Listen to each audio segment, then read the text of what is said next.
John and Mary were the first people who truly engaged with Double Edge. We felt like they were our Ashfield family. We could have named this award John and Mary Snow Award. But because John was the writer and he wrote about us, and he also spoke about us, we wanted to single him out of the two of you wonderful people.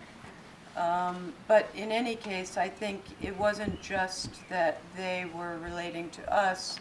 They're extremely engaged in building a living culture in Ashfield and wherever they were. Okay. I'm glad to be here with you today, sharing in this first John Snow Annual Award occasion and anniversary for the farm. He would have enjoyed it too, I think, though he might have been slightly confused, feeling, as Michael said, that Double Edge had done far more for him than he for us, than he for you, I mean. But there is no doubt in my mind that he loved it and felt grateful for your presence and remarkable work here. I want to tell you that I grew up across the valley. Our house, a big white house. You don't need it. You're fine. Emmett Road, looked across the valley to this farm. And even before Bill and Marion, we knew the farmers who were Bert, and I think her name was Esther's house. And they were raising their niece, and she was my best friend in 7th and 8th grade. So I spent a lot of time in that house with Uncle Bert and Aunt Esther. And when I knew it, there were stanchions for cows, and the barn had a hayloft that we could jump in, and it was a wonderful place to be. When I first met Double Edge Farm, it was not very different physically at all. And we first became aware of things happening here because in the evening and into the night, we would hear drumming. And occasionally we would hear a hair-raising scream or shout. And we figured it must be a rehearsal. So we got very curious. So we thought we'd call on you and get to know you as neighbors, because by this time I was married to John, and our land adjoins Double Edge up the hill. Right there. Yes. Yes. So when I first went in the barn, that was the place where I saw the most change, because it had been emptied of everything except the structure, which was so beautiful, and also this beautiful hardwood floor, because the actors acted barefoot, and they were so incredibly athletic and climbing up and down and using all the levels of the barn, and that was very exciting. Carlos had not yet then arrived, but the first summer, the performances, as you said, Stacy, came with you. And I can remember that there was one night when you performed too, And there was a time in between, and I was so overwhelmed by the beauty and the tragedy, the themes of that performance, that in the break I came out here, and it was a field, and there was tall grass, and I just lay down in the field, in the grass, and looked up at the sky and the stars, and thought of the immensity and of the depth of what I had experienced that day. And It's the Holocaust. well, Stacy described it better. It was the roots of the Jewish faith and trying to kindle them again after they had literally been stamped almost out.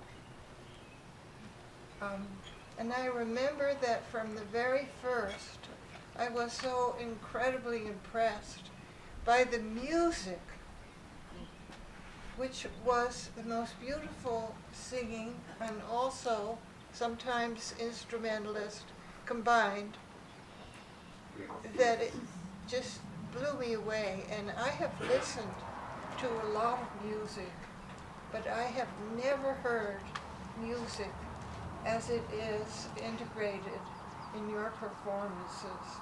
And from that very first day, lying out there, which is probably now where the parking lot was, I just was in awe and trying to integrate the experience I had had. I'm going to skip a lot of what I had thought of saying because it's already been said in other ways, more effective.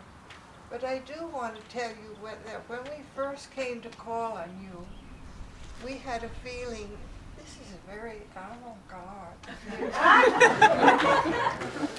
But by this time that I am talking about, when performances began to occur that had been worked up, then I realized that it was in effect almost the opposite of avant-garde, that what you were doing was digging into the roots, the very depth of where theater began and making a new thing. And so we both threw out our first idea in a hurry when we saw your work, because we saw where it was coming from, and it moved us and impressed us very much. Plays that I remembered that I just would like to mention briefly was in the Don Quixote, and I remember how Matthew and Carlos played together as Sancho Panza and Don Quixote, and I have never seen such electric playing together, so close, how two people could just create a scene. Once you did a scene down in the lower room in the library, and I was there, and there was nothing around that would suggest to you Don Quixote and Sancho Panza, but the minute they began to talk, it was happening in front of your eyes, and it was incredible. And also I wanted to just mention what Odysseus meant to me. John had written a thesis at Columbia for his master's degree called Aeschylus and Melville, a similarity of tragic vision. So I felt that I understood why it was that we felt so close to you, because we had a similarity of tragic vision. and we had had an encounter once for tea or something like that, and talked, and I had never been in a conversation so deep. And it really changed my life and my understanding to feel such close connections between our culture, between us as human beings and what our culture had given us.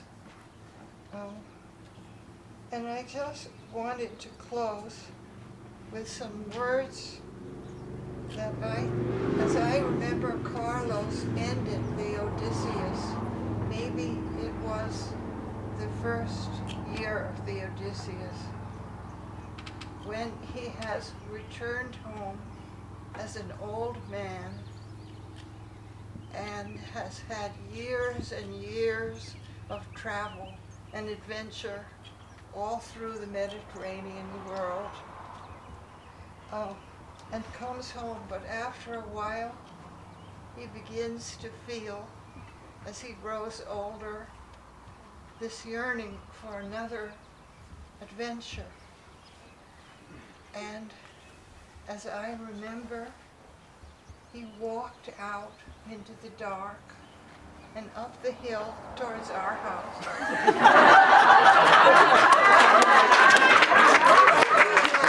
Following him until he became a tiny figure going up the hill in white, I think, Yeah. and then it disappeared.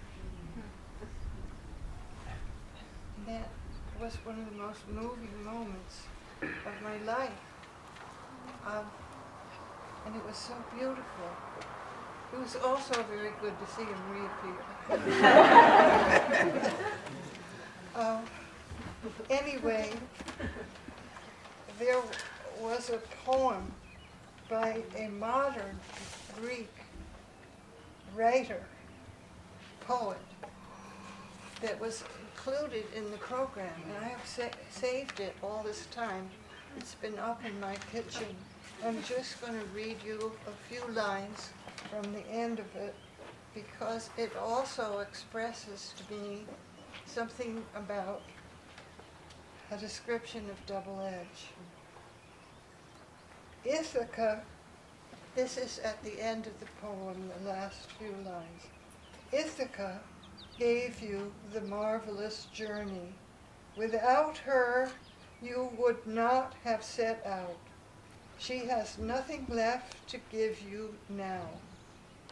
And if you found her poor, Ithaca won't have fooled you. Wise as you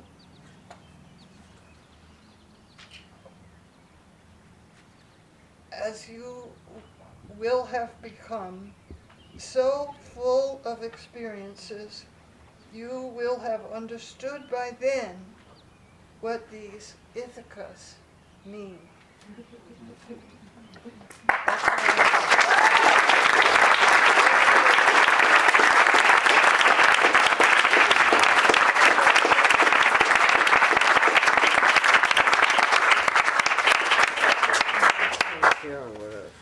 Thank you.